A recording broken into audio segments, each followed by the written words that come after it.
अपने अपने बच्चे के लिए कहीं रहो, अच्छे रहो, भगवान उसको सुरक्षित रखे। बस यही माँ का एक सम्मान है।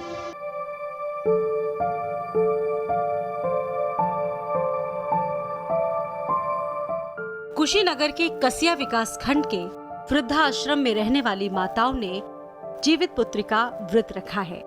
ये व्रत हर माँ अपने बेटे की लंबी उम्र और सलामती के लिए रखती है, लेकिन इस वृद्धाश्रम में रहने वाली माएं उन बेटों के लिए प्रार्थना कर रही हैं जो उन्हें अकेला यहाँ छोड़कर चले गए। सुबह 3 बजे से बिना पानी के निर्जला व्रत रखकर ये माताएं भगवान से सिर्फ एक ही दुआ मांग रही हैं कि उनके बेटों को लंबी उम्र और खुशहाल जीवन मिले।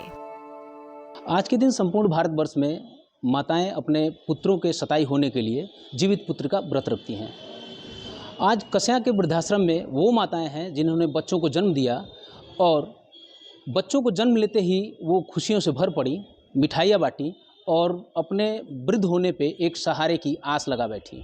लेकिन वो अभागे बच्चे इन माताओं को इतना मजबूर कर दिए कि आज ये वृद्धाश्रम में रहने को मजबूर हैं। वृद्धाश्रम में रहने वाली इन माओं की आंखों में आंसू हैं, लेकिन दिल में सिर्फ अपने बेटों के लिए दुआएं हैं। सुबह से ही निर्जला व्रत रखकर वो अपने बच्चों की सलामती के लिए ईश्वर से प्रार्थना कर रही हैं कि जिस वृद्धाश्रम में उनका जीवन अब सिमट गया है, वहाँ भी वो अपने बेटों की याद में डूबी हुई हैं।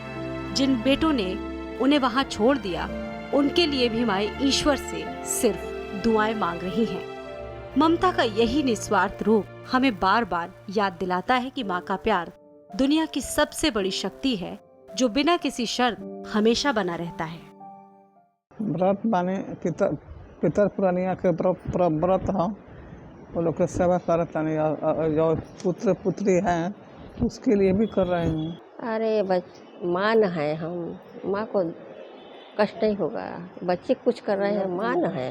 हमारे 2 बच्चे हैं, हमारा कुछ मान नहीं, सम्मान नहीं मिल रहा है, इसलिए हम घर छोड़ गए, चले आए हैं। बहू है, माँ की इज्जत न देती है। कहीं रहो, अच्छे रहो, भगवान उसको सुरक्षित रखे। बस यही माँ का एक सम्मान है। कसिया विकास खंड के आश्रम में रहने वाली इन माताओं ने जीवित पुत्री का व्रत रखकर एक बार फिर से साबित कर दिया कि माँ का दिल कितना बड़ा होता है। भले ही समय ने उन्हें वृद्धाश्रम लाकर खड़ा कर दिया हो, लेकिन उनके दिल में अपने बेटों के लिए आज भी वही प्यार है। बिना कुछ खाए पिए सुबह से वो अपने बच्चों की लंबी उम्र और उनके अच्छे स्वास्थ्य की कामना कर रही हैं। हर माँ का दिल अपने बच्चों के लिए हमेशा धड़कता है, चाहे परिस्थितियां कैसी भी हों। इन माताओं का दर्द वही समझ सकता है जो अपनों को खो देता है। वो बच्चे आज अपने घरों में रह रहे हैं, उन्हीं घरों में जिनका निर्माण इनके पति और ये स्वयं मिलकर किए हैं, लेकिन उनके प्रताड़ना की वजह से मजबूर होकर ये लोग आज वृद्धाश्रम में रहने को मजबूर हैं। जब उन बेटों को उनके बच्चे वृद्धाश्रम का रुख दिखाएंगे, तब उन्हें पता चलेगा कि ये आज मेरे पीछे बैठी हुई माताएं कितना दर्द झेल रही हैं अपनों के खोने का। और कुछ के तो पति भी नहीं हैं, बच्चे ही सहारा हैं, लेकिन वो ऐसा सहारा क्या जो वृद्धाश्रम में रहने को मजबूर करे। कुंदन मिश्रा, भारत समाचार, कुशीनगर।